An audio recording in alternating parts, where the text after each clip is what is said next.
এক, হালাল সম্পদ দান করার ফজিলত। জাকাত কোরআনে উল্লেখ করা হয়েছে ৩-২ বার, নামাজের সাথে উল্লেখ আছে ২-৬ বার, স্বতন্ত্রভাবে আছে ৪ বার, পবিত্রতা অর্থে রয়েছে ২ বার। জাকাত কখনো সাদাকাহ এবং কখনো ইনফাক শব্দ দিয়ে বোঝানো হয়েছে। এক্ষেত্রে ইনফাক শব্দটি ব্যাপক দান, সাদাকাহ শব্দটি সাধারণ দান ও জাকাত শব্দটি বিশেষ দানের অর্থে ব্যবহৃত হয়েছে। কখনো কখনো এর ব্যতিক্রম হয়েছে, অর্থাৎ একটি অন্যটির অর্থে ব্যবহৃত হয়েছে। দান করাকে ইসলাম একটি গুরুত্বপূর্ণ নেক আমল হিসেবে সাব্যস্ত করেছে। কোরআন হাদিসে এর অনেক ফজিলত বর্ণিত হয়েছে। তাই ইসলামের অপরাপর আমলের মতো এই গুরুত্বপূর্ণ আমলটির জন্য রয়েছে অনন্য সাধারণ কিছু নির্দেশনা ও নীতিমালা। যদি দানের ক্ষেত্রে সেগুলো রক্ষা করা হয় তাহলে এর যথাযথ প্রতিদানও পাওয়া যাবে। কাজেই সে নির্দেশনাগুলো আমাদের জানা দরকার। দানের গুরুত্ব বোঝাতে কুরআনে মহান রবের ঘোষণা, হে মুমিনরা, আমি যা তোমাদেরকে দিয়েছি তা থেকে তোমরা ব্যয় করো সেই দিন আসার আগে, যেই দিন ক্রয় বিক্রয়, বন্ধুত্ব ও সুপারিশ থাকবে না এবং কাফিররাই জালিম। সূরা বাকারা ২৫-৪।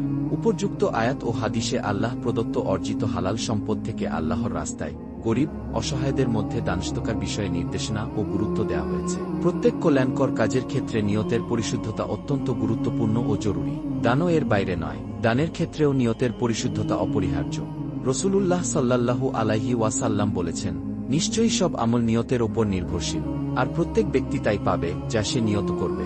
বুখারী ১। অর্থাৎ দান খয়রাত শুধু এক আল্লাহর সন্তুষ্টি অর্জনের জন্যই করতে হবে, তবেই এই দান পরকালে বর্ধিত হয়ে দাতার হাতে ফিরে আসবে। যারা আল্লাহর সন্তুষ্টি অর্জনের উদ্দেশ্যে দান করবে তাদের জন্য মহান রবের ঘোষণা, আর যারা নিজেদের সম্পদ ব্যয় করে আল্লাহর সন্তুষ্টি লাভ এবং নিজেদের ঈমানের দিতা আনেনের জন্য, তাদের দৃষ্টান্ত এরকম, যেমন কোনো টিলার উপর একটি বাগান রয়েছে, তার উপর প্রবল বৃষ্টিপাত হল, ফলে তাতে দ্বিগুণ ফল জন্মা।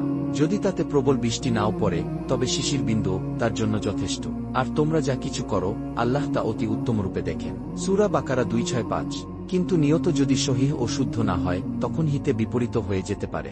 হাদিস গ্রন্থে উল্লেখ রয়েছে, কিয়ামতের দিন সম্পদশালী ব্যক্তিকে আল্লাহর সামনে হাজির করা হবে এবং আল্লাহ তাআলা তাকে ওই সব সম্পদ সম্পর্কে যা সে দুনিয়ায় দান করেছিল, তখন তাকে জিজ্ঞেস করা হবে, যে অবস্থায় তার সমুদয় সম্পদ তার সামনে উপস্থিত করবেন। দেখে সে চিনেও ফেলবে। তাকে বলা হবে, এগুলোতে তুমি কি আমল করেছ?